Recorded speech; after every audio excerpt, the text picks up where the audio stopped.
ஆத்ம வணக்கம்.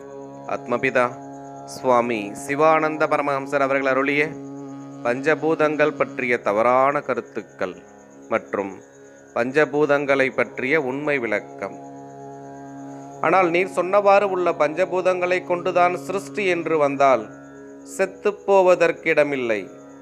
ஏனென்றால் ஆகாயம், வாயு, அக்கினி, ஜலம், பூமி இவை தனித்தனியாக நசிப்பதற்கிடமில்லை. எப்பொழுது நசிக்கின்றதோ அப்பொழுது எல்லாம் ஒன்றாக நசிக்க வேண்டும்.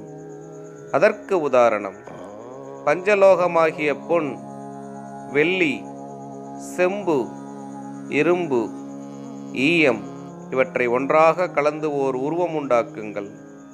அது அழியும் போது ஒவ்வொன்றும் வெவ்வேறாக அழிவதில்லை, எல்லாம் ஒன்றாகவே அழிகின்றன.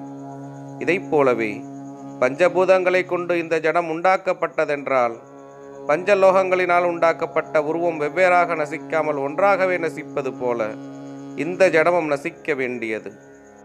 அதனால் இந்த ஜடத்தை ஒருபோதும் பஞ்சபூதங்களினால் உண்டாக்கியதென்று சொல்ல நியாயமில்லை.